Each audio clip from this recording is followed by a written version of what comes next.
ગુજરાત વિધાનસભાના વિરોધ પક્ષના નેતા અમિત ચાવડા ગોધાવી ગામની મુલાકાતે પહોંચ્યા છે. ખેડૂતોને જમીનના પ્રશ્નો સાંભળવા પહોંચ્યા છે. અમિત ચાવડા સાણંદના ગોધાવી ગામની બાપા સીતારામની મઢુલીએ બેઠક યોજી હતી. સાણંદના ગોધાવી મણિપુર ગામે ઓલિમ્પિકમાં નામે ચાલી રહેલ જમીન સંપાદન કૌભાંડ મામલે કરી હતી મુલાકાત. ગામના ખેડૂતો અને કોંગી નેતાઓ સાથે કર્યા હતા સંવાદ. અમિત ચાવડાએ ઓલિમ્પિક જમીન કૌભાંડને લઈને ભાજપ સરકાર પર આકરા પ્રહાર કર્યા છે. જે કેસની ગુજરાતી સાથે અફઝલ ખાન પઠાણ સાથે બહિલોલ મલેક સાણંદ. આખા ગુજરાતમાં ભારતીય જનતા પાર્ટીની સરકારમાં બેઠેલા લોકોની મિલીભગતથી ભૂમાફિયાઓ, મોટા બિલ્ડરો અને મૂડીપતિઓ દ્વારા ચારે તરફ ખેડૂતોની જમીનો કેવી રીતે હડપ કરી લેવી એનું વ્યવસ્થિત ષડયંત્ર ચાલી રહ્યું છે. એ મુલસાણા જેવી પાંજરાપોળની ગાયોની જમીનો તો હડપ કરી લીધી, પણ બાજુમાં જ ગોદાવી હોય કે મણિપુર હોય એવા જે ગામો ત્યાં જે ખેડૂતોનું ગુજરાન ખેતી પર ચાલે છે એવી ખેતી લાયક ફળદ્રુપ જમીનો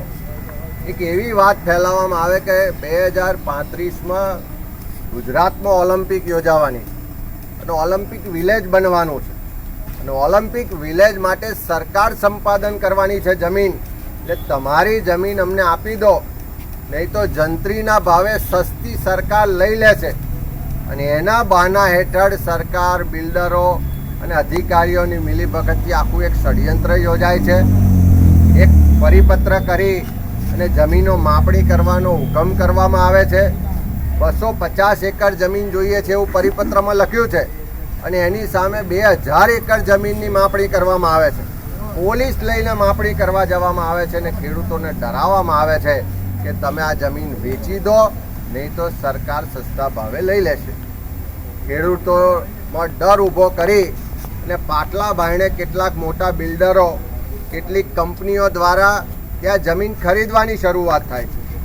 12,000, 14,000, 19,000ના ભાવે જમીનો ખરીદે છે અને ધીમે ધીમે ખેડૂતોને દાદાગીરીથી, ડરથી ભય ઊભો કરી પોલીસ પ્રશાસનનો દુરુપયોગ કરીને ફરજિયાત પોતાની જમીન વેચવા માટે મજબૂર કરવામાં આવે છે.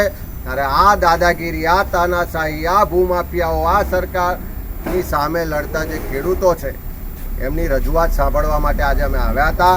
ખેડૂતો ખૂબ ડર સાથે, ભય સાથે, દુઃખ સાથે કહી રહ્યા છે કે અમે બાપ દાદાના વખતથી જે જમીન ખેડીએ છીએ, જેના પર અમારું ગુજરાન ચાલે છે, એને ઓલિમ્પિક વિલેજના નામે ભૂમાફિયાઓ દાદાગીરીથી ખરીદી રહ્યા છે, હડપ કરી રહ્યા છે અને એમાં પોલીસ અને પ્રશાસન એમને પીઠબળ પૂરું પાડે છે. ત્યારે એની સામેની લડત લડી રહ્યા છે ને આવનારા દિવસોમાં આ મુદ્દા સાથે વિધાનસભામાં પણ રજૂઆત થશે.